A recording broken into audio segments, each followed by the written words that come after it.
qui se déroule dans un contexte, dans une situation politique particulièrement compliquée en France. Et cette rencontre placée sous très haute sécurité ce soir à 21h. L'équipe du Mali, elle affrontera l'équipe d'Israël dans le cadre du tournoi olympique de football.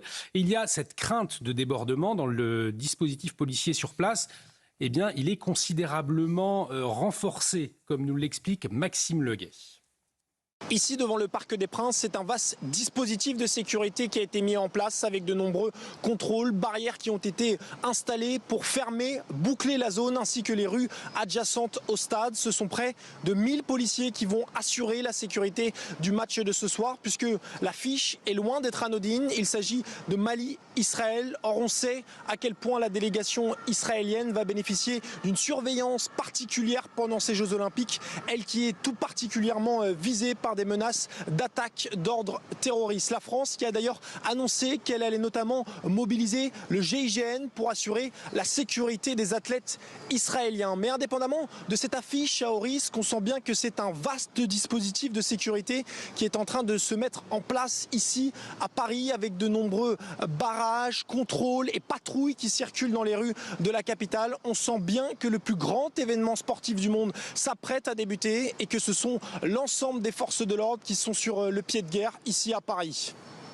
Et Gérald Darmanin, d'ailleurs, qui est attendu dans quelques minutes au Parc des Princes. Sarah Salman, on l'entendait, un dispositif de sécurité particulièrement important autour du stade. La délégation israélienne, on l'entendait, placée sous la protection du GIGN. Qu'est-ce que cela dit de notre pays, au fond ? Cela montre la montée de l'antisémitisme qui est incontestée et incontestable. Et ça nous montre aussi que la France... Finalement, c'est une question que je pose, peut-être que la prochaine étape, ce serait malheureusement de délocaliser les événements lorsqu'il y a des Israéliens, comme ça a été le cas en Belgique le 19 juillet dernier. C'est aussi incroyable. Le risque. Et ça fait aussi écho à ce qu'a vécu Eden Golan lors de l'Eurovision en Suède, où elle est arrivée bunkerisée pour la seule raison qu'elle était israélienne. Et donc, ces gens-là, donc quand je dis ces gens-là, c'est une partie de la France insoumise, font le syllogisme suivant. Ils sont israéliens, ils sont juifs, ils soutiennent Benyamin Netanyahou et ils sont responsables de la situation du conflit israélo-palestinien. Donc, ces gens n'ont rien compris, mais ça a des conséquences extrêmement concrètes. C'est la vie de ces athlètes israéliens est mise en péril, mais aussi les autres personnes de confession juive actuellement. Et ces propos, on pense à ces propos de Thomas Porte, notamment, qui a dit que les athlètes israéliens n'étaient pas les bienvenus et il a été soutenu par une partie de la classe politique. Et précisons que la LFI a refusé de signer la charte qui avait été proposée pour lutter contre l'antisémitisme. Et ils ne sont pas venus non plus à la marche en novembre. Et cela, nous imaginons que les risques sont renforcés autour de cette rencontre. Par conséquent, donc Philippe David et Gauthier Lebret ensuite. Ce qu'il y a de fou, le Parc des Princes, c'est un peu moins de 50 000 spectateurs, 47, 48 000 selon les matchs. C'est les Jeux Olympiques, il y a beaucoup d'invités VIP par les sponsors, etc. Ça fait un policier pour 50 spectateurs. Est-ce que vous vous rendez compte du niveau de sécurité auquel on est obligé d'arriver? Un policier pour 50 spectateurs, et il y en a beaucoup, c'est des personnes invitées, c'est pas des spectateurs. Est-ce que vous vous rendez compte de la chose?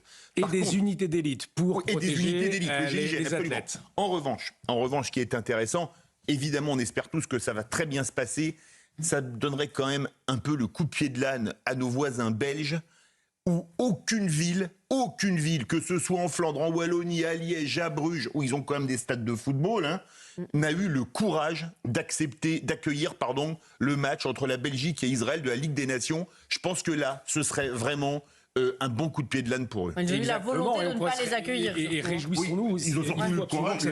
Pour cela que cette rencontre se passe dans les meilleures conditions. Gauthier Lebret. Non mais c'est vrai, Sarah avait 100% raison de rappeler ce qui s'est passé autour de la pauvre et jeune Eden Golan qui a été bunkérisé, des hélicoptères, des drones, des centaines de policiers qui venaient, y compris d'Israël, les services israéliens, pour la protéger parce qu'elle était pourchassée par une foule haineuse pendant toute la compétition jusque devant les portes de la salle de concert. Donc évidemment qu'il y a une responsabilité politique dans le climat d'antisémitisme qu'on traverse aujourd'hui, responsabilité politique de la France insoumise, parce que Sarah disait hausse de l'antisémitisme incontestée. Malheureusement, elle a été contestée par Jean-Luc Mélenchon qui parlait d'actes résiduels, rappelant les propos de Jean-Marie Le Pen qui parlait de points de détail. Et je voulais quand même formuler un mot politique, parce qu'aujourd'hui, il y a la majorité présidentielle qui va dans les médias pour dénoncer l'antisémitisme qui vient de la France insoumise, les propos de la France insoumise, les propos de Thomas Porte. Les mêmes qui, à l'entre-deux-tours, ont fermé les yeux sur tous les dérapages, dérapages de la France insoumise, parce que l'objectif était de faire barrage au Rassemblement national et d'empêcher le RN d'avoir la majorité absolue. Ils ont donc donné une majorité relative au nouveau Front populaire, et les mêmes qui ont appelé parfois le candidat macroniste à appeler à voter pour David Guiraud. On en a un autre qui s'est retiré candidat Horizon pour Alma Dufour, qui disait la fin justifie les moyens au moment des émeutes. Donc les macronistes, dans leur grande majorité, je sais que Gérald Darmanin n'était pas sur la position de Gabriel Attal, ont eu des trous de mémoire pendant une semaine et maintenant ils retrouvent la mémoire. Ils se sont crevés les yeux à l'entre-deux-tours et maintenant ils retrouvent la vue. C'est un peu facile maintenant de refaire et de redire qu'on est horrifié par la France insoumise quand on disait il faut mettre un bulletin LFI dans l'urne pour faire face au Rassemblement national. Philippe Guibert, mon cher Gauthier, souhaite vous répondre. Énormément de monde. Ce qui choque, enfin, il faut s'en prendre aussi aux électeurs. C'est-à-dire que c'est les électeurs qui ont validé, je voudrais quand même le rappeler, c'est les électeurs qui ont validé ce Front républicain, qui lui ont donné au total, entre les 9 millions de voix de... Les électeurs ne font pas de la politique et ne vont pas dans les médias partout. Et ne sont pas je termine juste mon propos, Gauthier. Je termine juste mon propos. Et donc, il y a eu 9 millions d'électeurs du nouveau Front populaire, parmi lesquels il y avait des électeurs de droite et du centre qui ont voté pour des candidats du Front populaire. Et il y avait 4 ou 5, je me souviens plus, millions d'électeurs macronistes. Et puis, on avait 2 pour les députés de droite. Et tout ça, ensemble, a fait une majorité contre le Rassemblement national. Tout ça n'a marché que parce que les électeurs... Ça n'a rien à voir. Parce que les électeurs n'ont pas voulu du Rassemblement national au pouvoir. Les attaques contre les politiques qui ont fait ces désistements n'ont de sens qu'à partir du moment où on met aussi en cause les électeurs qui ont complètement validé cette stratégie de désistement. Toujours est-il. Je ne vois pas comment vous ne pouvez pas... Je suis absolument pas d'accord. C'est bien que vous décrivez la vérité. Des accords de Gauthier Lebret. Je suis pas d'accord avec vous, non. Chacun votre tour, s'il vous plaît. Je suis pas du tout d'accord avec vous. Un politique, les électeurs font bien ce qu'ils veulent. Un politique qui dit A dans les médias le lundi et B dans les médias la semaine suivante. Moi, par exemple, vous voyez Gérald Darmanin, alors certes, il a bénéficié d'un désistement de la France insoumise, mais lui au moins, il a été clair, il a dit ni RN, ni LFI. Quand Gabriel Attal dit pour faire barrage au Rassemblement national, il faut glisser un bulletin dans l'urne LFI et qu'il est soutenu par les députés Renaissance et qu'il les mêmes reviennent la semaine d'après pour dénoncer les dérives de la France insoumise alors qu'ils ont fermé les yeux sur ces dérives pendant une semaine, c'est des choix politiques qui se contredisent d'une semaine à l'autre. La réponse de Philippe Guibert, est-ce qu'on va pouvoir parler de sport? Nous parlons de politique, insécurité, Darmanin, qui n'est pas très cohérent. Répondez, bah si, justement. Il n'est pas très cohérent dans la mesure où il n'est élu. Il n'est élu que grâce à des voix de gauche, Gérald Darmanin. Sinon, il est battu. Donc à ce moment-là, si vous demandez... Mais c'est pas lui qui a choisi le désistement du candidat LFI. Chacun votre tour. Allez-y, Philippe Guibert, on écoute. Si vous demandez une cohérence à Gabriel Attal et à d'autres, il faut aussi demander une cohérence à Darmanin, qui devrait plaider à ce moment-là pour une alliance entre la gauche et la droite, puisqu'il est élu par des voix de gauche. Alors j'ai une question à vous poser. Nous parlons beaucoup de politique, on entend vos désaccords, bien évidemment. Nous avons parlé de la question de l'insécurité avec ce match Mali-Israël, mais est-ce que nous allons pouvoir parler de sport à partir de vendredi? Eh bien oui, assure Gérald Darmanin. Écoutez-le. Ce soir, au Parc des Princes, sur 1 millier de policiers qui vont permettre de faire que nous sommes là pour le sport. Au bout d'un moment, et je pense qu'on verra ça après la cérémonie d'ouverture, le sport va prendre le pas sur les questions de sécurité, c'est normal. Et nous allons nous effacer discrètement pour que le sport puisse être une fête, et pour que les Jeux Olympiques puissent être pas le rendez-vous de la sécurité, mais le rendez-vous du sport.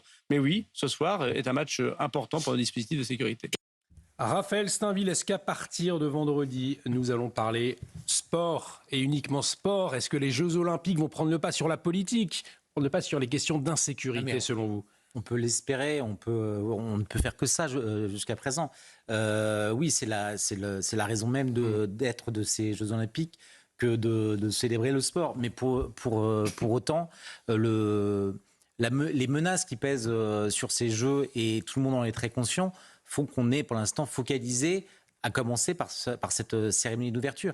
Et cette cérémonie d'ouverture, qui est une cérémonie qui doit célébrer les Jeux, j'espère qu'elle ne sera pas politique, parce qu'aujourd'hui, tout laisse craindre qu'elle soit mais est-ce que de fable. Mais non, mais ça a toujours été politisé, les Jeux Olympiques. Non, mais tout est politique.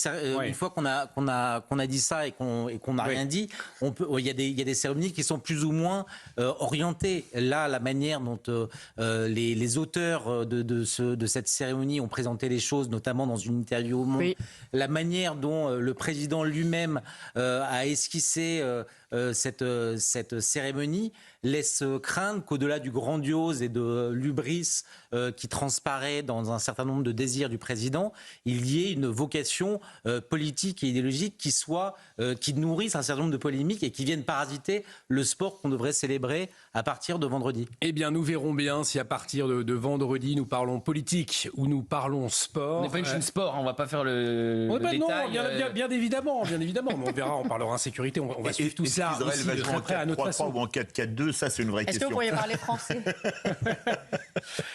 Pour conclure, je vous propose de revenir sur ce sondage CNews, Europe 1, le JDD. Hier, nous vous parlions dans Punchline de ce policier en civil à Marseille. Il a été frappé au visage par un homme qui l'avait reconnu. Donc, un nouveau cas qui pose la question des peines planchées. Voilà notre sondage. Sondage CSA pour CNews, Europe 1 et le JDD. Donc, 75% des Français sont favorables à des peines de prison automatiques en cas d'agression d'un policier. Nous avons une avocate autour de la table, Maître Sarah Salma. C'est une idée qui revient souvent. Moi, je pense que les peines planchées, ce serait une solution parce que quand on ouvre un code pénal, vous avez les peines maximales. Sauf qu'en pratique, ces peines maximales, même quand vous avez une personne qui arrive en comparution immédiate avec 10, 15, 20, 30 mentions sur le casier, ces peines ne sont que très rarement prononcées. Donc oui, je pense que ce serait l'une des solutions. Encore faut-il que ces peines soient appliquées. Parce que quand vous prononcez une peine et que la peine n'est pas entièrement appliquée, eh bien c'est comme si vous ne l'avez pas prononcée. Effectivement, Philippe David, la question de la peine planchée qu'il faut revoir, qui ont été supprimés Ouais. quand Hollande est arrivé au pouvoir. C'est Taubira qui les a supprimés quand elle était garde des Sceaux et ça avait été fait sous Sarkozy. Non, les peines planchées, c'était une bonne chose, mais étaient-elles vraiment appliquées déjà? C'est le problème, c'est l'applicabilité de la peine. Non, la réponse est non. C'est un des arguments pour partiellement appliqué. C'est le problème, c'est l'applicabilité. Je n'ai pas d'avis sur la question, n'étant pas spécialiste de droit pénal, mais l'argument qui avait été donné en arrivant, c'est que justement, elle n'était pas appliquée. Alors après, on peut dire c'est les magistrats qui ne voulaient pas correctement appliquer les peines planchées. Enfin, comme c'est les magistrats qui rendent les décisions, c'est un peu, la discussion est un peu compliquée. C'est eux qui prononcent les peines, mais c'est comme quand il y a un fait divers ou un fait de société, on nous dit on va modifier la loi, on va alourdir les peines. Moi, je dis toujours ça ne sert à rien parce que les peines qui existent déjà ne sont pas appliquées. Donc c'est inopérant comme argument. Toujours est-il que nous pouvons retenir, Raphaël Steinville, effectivement, avec ce sondage CSA pour CNews, Europe 1 et le JDD, que eh bien, pour les Français, il faut être absolument très ferme vis-à-vis de ces agressions contre les policiers. On les comprend, cela semble logique. Le fait de se poser la question aujourd'hui interroge tout de même. Non, mais on se fait toujours plaisir à vouloir durcir la loi, à demander... Alors, certes, les Français demandent plus d'autorité, une justice plus implacable. Pour autant, si on se contentait déjà de faire appliquer la loi telle qu'elle existe dans les textes, je pense que les choses iraient déjà beaucoup mieux. Donc là, l'arsenal juridique... Il y a un sujet, c'est la politisation des magistrats. Il y a une idéologie avec le syndicat de la magistrature. Bien sûr, quand Éric Dupond-Moretti envoie une circulaire... Quand Éric Dupond-Moretti envoie une circulaire au moment des émeutes pour demander des peines fermes envers les émeutiers, il y a tout de suite un communiqué du syndicat de la magistrature qui lui répond pour lui dire hors de question de suivre les directives du ministère de la Justice. Et on se souvient de la levée de bouclier quand Éric Dupond-Moretti, des mêmes magistrats, a été nommé à la chancellerie. Mais Philippe Guibert vous répondra que la circulaire a été appliquée après les émeutes. Ça dépend. Ça dépend. Oui, il y a eu beaucoup d'émeutiers qui ont été libérés il y a quelques semaines. Et nous arrivons au terme de cette émission. Le débat n'est pas fini, mais le débat continue sur CNews et sur Europe 1. Dans un instant, ce sera Élodie Huchard pour Face à l'info avec son équipe d'éditorialistes. Et puis sur Europe 1, Thomas Schnell, Europe 1 Soir. C'est tout de suite sur notre antenne. Un grand merci à tous les 5 d'avoir décrypté avec brio l'actualité, d'avoir débattu, oui, mais toujours avec respect sur notre antenne. CNews et Europe 1. Excellente soirée sur nos deux antennes. Et avec des très belles cravates, on pourra avoir le débat. Effectivement, quand je vois Philippe Guibert, je me dis que je vais remettre une cravate. Allez, avec gentillesse. Dis-moi que je vais pas mettre de chemise à rayures. Allez, une pause, l'actualité continue. À très vite.